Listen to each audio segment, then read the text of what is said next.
setelah menyelesaikan pembelajaran ini, Anda diharapkan dapat menguasai materi, meliputi membedakan antara sistem privileges dengan object privileges, membedakan antara hak invoker dengan definer, mengidentifikasi tampilan pada data dictionary untuk mengatur objek yang disimpan, mendeskripsikan bagaimana mengubah subprogram dengan menggunakan DBMS Output Package.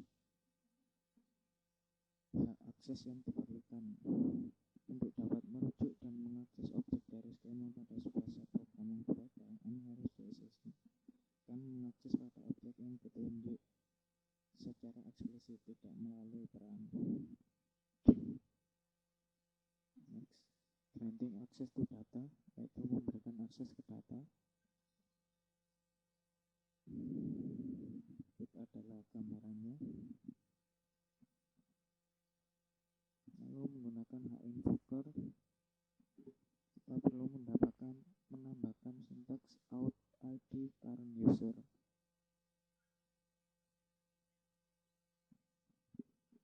Managing store PLSQL object atau mengatur objek PLSQL yang disimpan.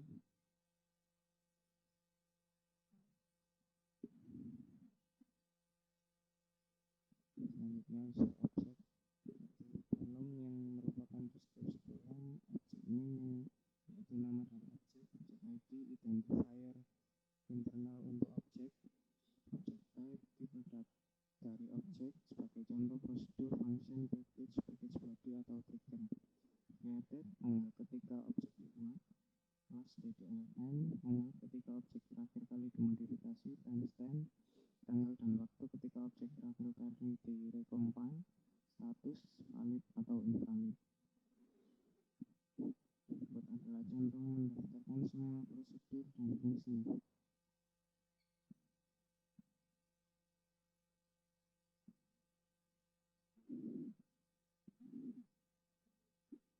Tampilan data dictionary user source sama seperti slide sebelumnya. Teks yaitu teks dari pesan error. Line merupakan baris nomor dari source code di mana error terjadi.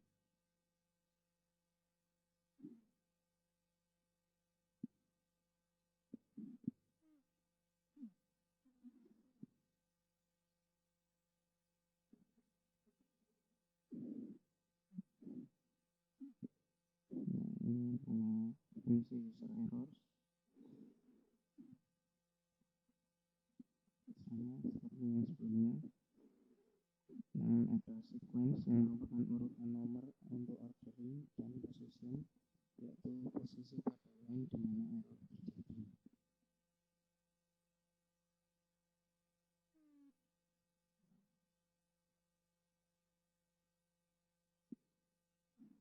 Ini cara mendaftarkan kompilasi error dengan menggunakan user error.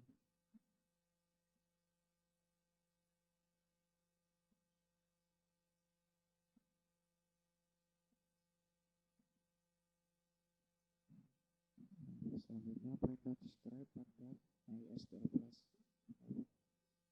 SQL.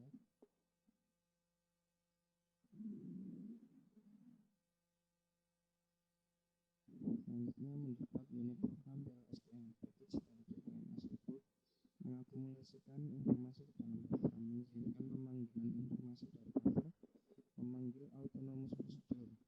Software yang menggunakan DBMS dapat adalah prosedur builder, seperti software.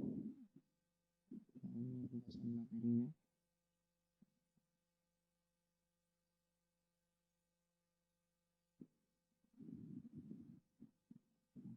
Ini yang telah kita bahas, yaitu membuat kembali source file untuk sebuah prosedur, membuat kembali source file untuk sebuah fungsi. Selanjutnya bagian soalnya. Soal pertama, dapatkan pekerjaan yang telah diisi pada setengah tahun pertama tahun 1990 dan pekerjaan yang sama juga pada setengah tahun pertama tahun 1991. Employee. Pak di bawahnya itu jawabannya. Lalu selanjutnya kita coba sama seperti praktikum sebelumnya. Kita coba pada STF saja.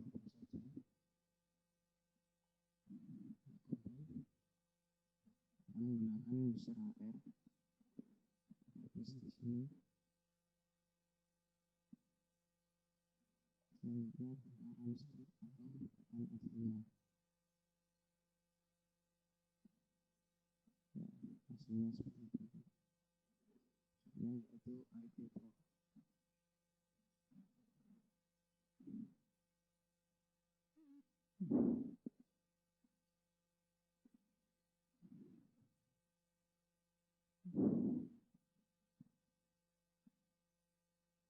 Kita langsung menuju step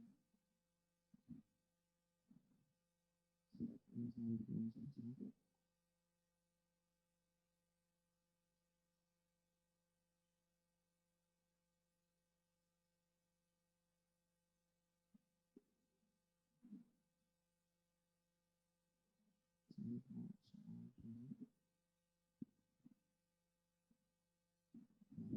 Soal kedua, buat query gabungan untuk menampilkan presentasi kenaikan employee ID, gaji lama dan gaji baru. Ya, template-nya seperti berikut. Ini adalah jawabannya. Langsung saja kita coba lagi seperti biasanya.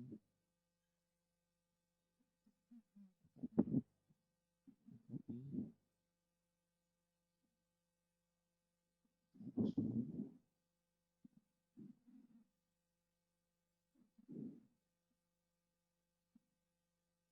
Kita akan script. Dan ini adalah hasilnya.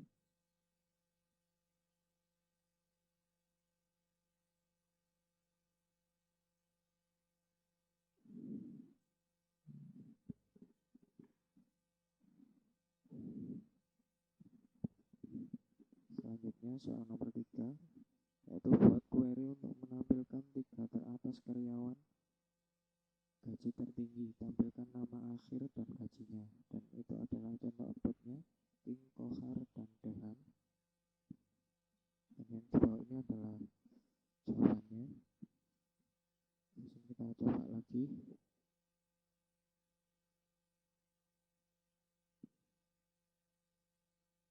Paste, hapus, transcript. Ya, ini adalah hasilnya.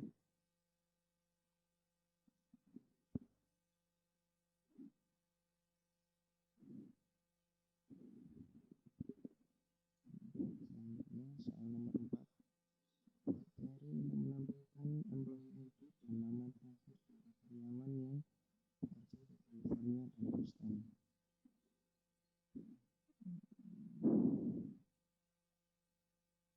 Jalankan lagi.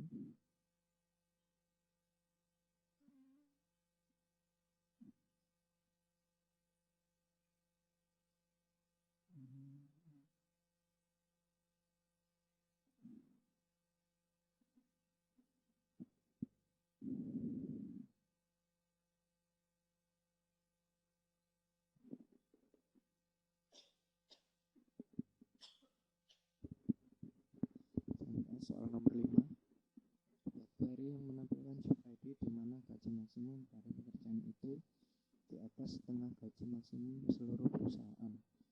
Gunakan klausa with dan namakan query max sal tal.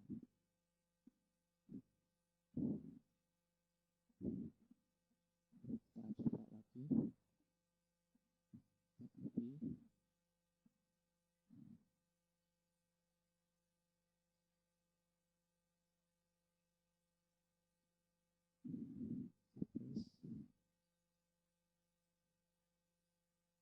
Nama putaran F5.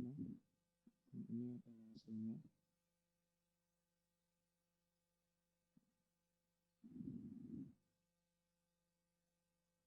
Selanjutnya soal nomor 6, buat query untuk menampilkan karyawan yang mendapatkan gaji lebih tinggi dari semua gaji sales manager. Job ID Salman, urutkan dari tinggi ke rendah. Kita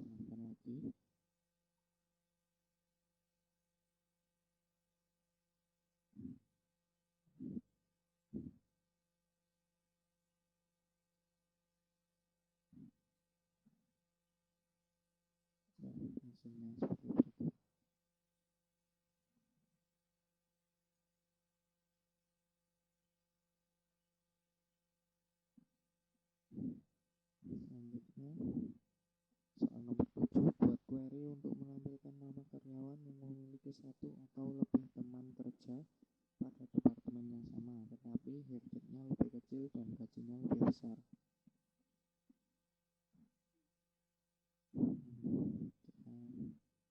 Kita baca lagi seperti biasanya.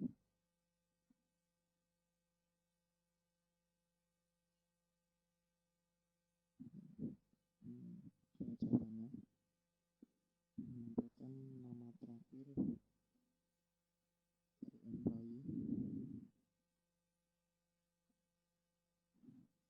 Selanjutnya soal nomor 8, buat query untuk menampilkan nama departemen di mana total gajinya di atas 8 dari total gaji seluruh departemen. Gunakan weight clause, urutkan dari yang tertinggi.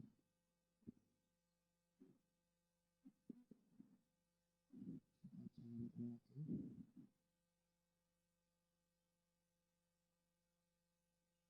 Ini F5. Ini adalah hasilnya.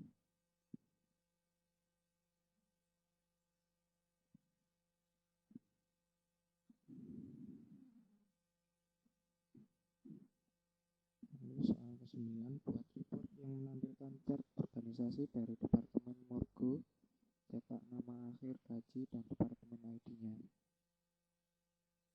Langsung kita coba lagi.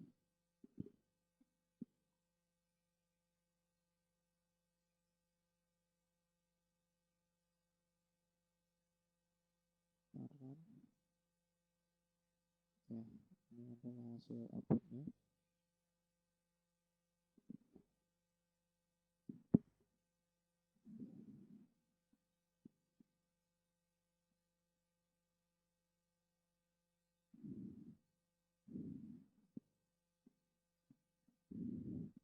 Selanjutnya, buat report yang menampilkan hierarki manajemen dimulai dari karyawan yang nama terakhir tercecar, cetak nama karyawan, manajer IT, dan departemen ID-nya.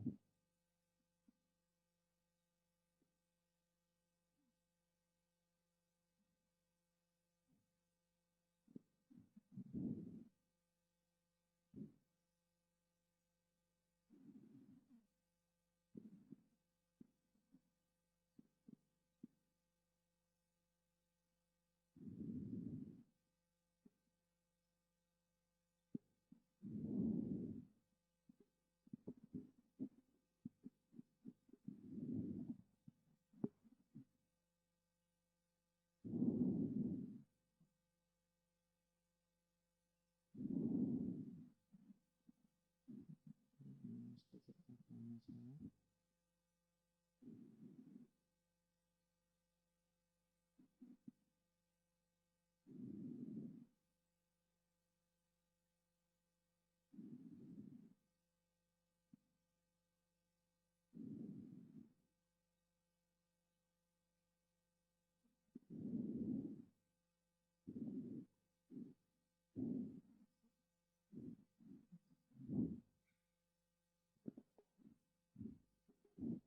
Ya, sekian presentasi dari saya. Terima kasih. Wassalamualaikum warahmatullahi wabarakatuh.